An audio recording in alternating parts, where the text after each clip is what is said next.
गुड्डी के सब्र का पैमाना लबरेज होता जा रहा है। तंग आ चुकी है बेचारी शाजिया से और इसके जुल्मों सितम से। लेकिन शाजिया को अकल नहीं आ रही। शाजिया वहीं की वहीं अटकी पड़ी है। इतना कुछ हो जाने के बावजूद भी उसकी सुई वहीं पे अटकी है कि तुम ही सारे घर का काम करोगी। भाई तुम ही ऐसे करोगी।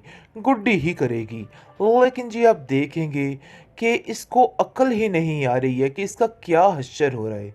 कभी टांग से रह जाती है और कभी ज़ुबान से और कभी इसको कुछ हो जाता है। लेकिन फिर भी न जाने क्यों ये लोग आदत से मजबूर होते हैं और अपनी आदत को पूरा करने के लिए हर वक्त तैयार रहते हैं। वक्ती तौर पे कहते हैं कि हम आइंदा से ही हरकत नहीं करेंगे, लेकिन फिर दोबारा से वही चालाकियाँ ये औरत शुरू कर देती है। आप देखेंगे कि गुड्डी जो है वो कहती है कि मैं बहुत परेशान हूँ, अपने चच्चा जान से कहती है। जिस पर वो कहता है कि बेटा, इधर तुम्हें किसी किस्म की कोई टेंशन नहीं है। देखो तुम्हारी चच्ची जान तुम्हारा कितना ख्याल रखती है, मैं तुम्हारा कितना ख्याल रखता हूँ। इसके अलावा तुम्हें और क्या चाहिए। जिस पर आप देखेंगे कि औरंगजेब उल्टा उसको ही बोलता है और कहता है कि बेटा कैसी बातें कर रही हो, ऐसी वैसी तो कोई बात नहीं है। तुम बिला वजह की टेंशन ले रही हो। तुम्हारी चच्ची जन तुम्हारी वजह से कितनी परेशान है। कभी तुमने इस बात को सोचा? मैंने तो उससे कभी कहा ही नहीं है, लेकिन तुम्हारी भी गलतियां हैं। तुम स्वीटी की जान क्यों नहीं छोड़ देती हो? छोड़ दो, फेंक दो उसको कहीं पे। जिस पर वो कहती है कि चचा जान, मैं आपकी सारी बातें मानने को तैयार हूँ, लेकिन स्वीटी को मैं अपने आप से जुदा नहीं करूँगी। स्वीटी मेरी जान है। स्वीटी के बगैर मेरी ज़िंदगी नामुमकिन है। शाज ये कहती है कि देख लिया और सुन लिया आपने अपनी भतीजी के कारनामे, कैसे मुंह के ऊपर आपको जलील करके आई है। जिस पर वो कहता है कि बात तो तुम्हारी शाजिया बिल्कुल ठीक है, मुझे कुछ करना ही पड़ेगा। ऐसा लग रहा है कि कुछ ना कुछ तो ऐसा करना पड़ेगा जिसकी वजह से इसकी स्वीटी इस घर से दूर हो जाए, क्योंकि स्वीटी का यहाँ पे रहना मुझे पसंद नहीं है। ये स्वीटी कुछ भी कर सकती है, हमारी जान तक ले सकती है। अब मुझे अहमद की बातों का यकीन हो गया है। कल तक मैं आप लोगों की बातों का यकीन नहीं कर रहा था, लेकिन आज मुझे ऐसा लग रहा है कि मुझे आपकी बातों का यकीन करना होगा, वरना हालात काफ़ी मुश्किल हो जाएंगे। क्योंकि हर कोई एक ही बात किए जा रहा है और इसका मतलब है बाद में ये गुड्डी और स्वीटी हमारी ज़िंदगी से हमेशा हमेशा के लिए निकल जाएंगे। इसलिए तुम्हें परेशान नहीं होना है, बल्कि हिम्मत रखो, देख लेना सब कुछ ठीक हो जाएगा। उसको बहुत ज़्यादा तसल्ली देता हुआ नज़र आ रहा है और कहता है कि फ़िक्र मत करना, मैंने जिस दौलत के लिए अपनी सारी ज़िंदगी दांव पर लगा दी, मैं उसको इतनी जल्दी इतनी आसानी के साथ अपने हाथों से नहीं जाने दूंगा। ये मेरा तुमसे वादा है। आगे से शाजी कहती है कि भाई ऐसे ना हो कि आपके वादे के चक्कर में हमारी जान ही चली जाए। इस स्वीटी को तो ठिकाने लगाएं पहले, मुझे तो कुछ समझ नहीं आ रही कि मैं क्या करूं।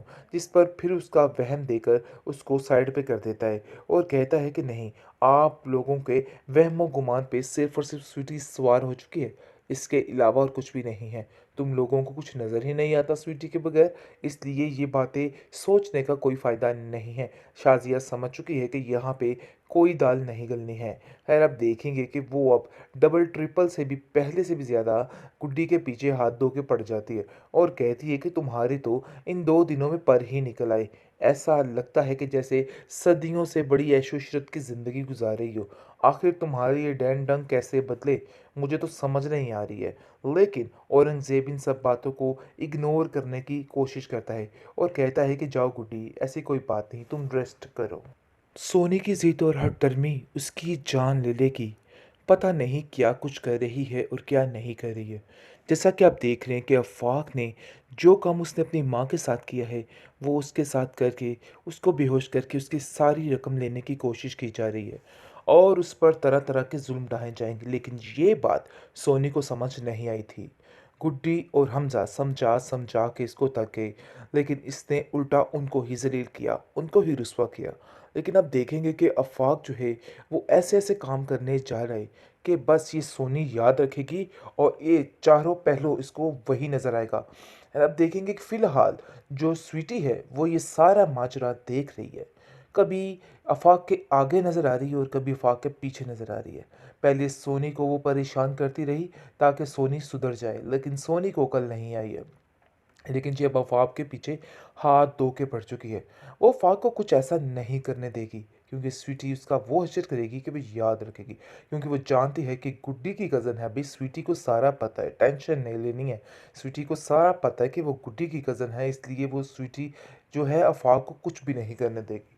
दूसरी तरफ देखेंगे कि जो बंदा इस गुड्डी के साथ बुरा करना चाहता है, उसके साथ ऐसा हशर कर दिया गया है कि ये याद रखेगा। जैसा कि वो लोग फंक्शन से वापस आ रहे होते हैं, उन लोगों का बुरे तरीके से एक्सीडेंट हो जाता है, जिसकी वजह से सारे स्वीटी को ही कसूरवार ठहरा रहे और कह रहे हैं स्वीटी की वजह से ही ये सब कुछ हुआ है। भाई स्वीटी कभी वहाँ पे जाके किसी के आगे गिरी है और कभी पीछे गिरी है, कुछ समझ नहीं आ रही है उसकी। लेकिन जी आप देखेंगे कि जिस तरीके से इस ड्रामे को हॉरर दिखाया गया था ना, ऐसा कोई सीन नहीं है, बल्कि अब तो कुछ और ही सीन बन चुका है। फिलहाल आप देखेंगे कि शाज़िया कहती है कि अरे भाई इस लड़की को मैं बिल्कुल भी बर्दाश्त नहीं करूँगी। और वो स्वीटी, छटांक भर की स्वीटी, क्या हाल करके रख दिया उसने हमारा। मुझे तो समझ ही नहीं आ रही है कि वो क्या कर रही है। जिस पर कुटी कहती है इसकी स्वीटी तो मेरे पास थी। आप कैसे खालाजान कह सकती हैं कि स्वीटी आगे थी आपके वजह से, यानी उसकी वजह से आपका एक्सीडेंट हुआ है। लेकिन जब देखेंगे कि औरंगज़ेब कहता है जो कुछ भी है अभी फ़िलहाल तुम्हें शाज़िया खामोश रहना होगा। इन सब बातों को करने का कोई फ़ायदा नहीं है, क्योंकि अब इन बातों का कोई भी जवाब नहीं है। क्योंकि वो तो गुड्डी का काम ख़त्म करना चाहता है। इसलिए उसके लिए दिन-रात मेहनत कर रहा है और दिन-रात एक कर रहा है और शाहज़ाद को यकीन दिलाता है, कहता है कि बस कुछ देर और ये सब कुछ बर्दाश्त कर लो। देख लेना कि तुम्हारी ज़िंदगी में कितना सुकून हो जाएगा और ये गुड्डी और स्वीटी हमारी ज़िंदगी से हमेशा-हमेशा के लिए निकल जाएँगे। इसलिए तुम्हें परेशान नहीं होना है, बल्कि हिम्मत रखो, देख लेना सब कुछ ठीक हो जाएगा। उसको बहुत ज़्यादा तसल्ली देता हुआ नज़र आ रहा है और कहता है कि फ़िक्र मत करना, मैंने जिस दौलत के लिए अपनी सारी ज़िंदगी दाँव पर लगा दी, मैं उसको इतनी जल्दी, इतनी आसानी के साथ अपने हाथों से नहीं जाने दूँगा। ये मेरा तुमसे वादा है। आगे से शाज़ी कहती है कि भई ऐसे ना हो कि आपके वादे के चक्कर में हमारी जान ही चली जाए। इस स्वीटी को तो ठिकाने लगाएँ पहले, मुझे तो कुछ समझ नहीं आ रही कि मैं क्या करूँ? जिस पर फिर उसका वहम देकर उसको साइड पे कर देता है और कहता है कि नहीं, आप लोगों के वहमो-गुमान पे सिर्फ़ और सिर्फ़ स्वीटी सवार हो चुकी है। इसके अलावा और कुछ भी नहीं है। तुम लोगों को कुछ नज़र ही नहीं आता स्वीटी के बगैर, इसलिए ये बातें सोचने का कोई फ़ायदा नहीं है। शाज़िया समझ चुकी है कि यहाँ पे कोई दाल नहीं गलनी है। ख़ैर आप देखेंगे कि वो अब डबल ट्रिपल से भी पहले से भी ज़्यादा गुड्डी के पीछे हाथ धो के पड़ जाती है और कहती है कि तुम्हारी तो इन 2 दिनों में पर ही निकल आई। ऐसा लगता है कि जैसे सदियों से बड़ी ऐशो-इशरत की ज़िंदगी गुज़ार रही हो। आखिर तुम्हारे ये डैन-डंग कैसे बदले, मुझे तो समझ नहीं आ रही है। लेकिन औरंगज़ेब इन सब बातों को इग्नोर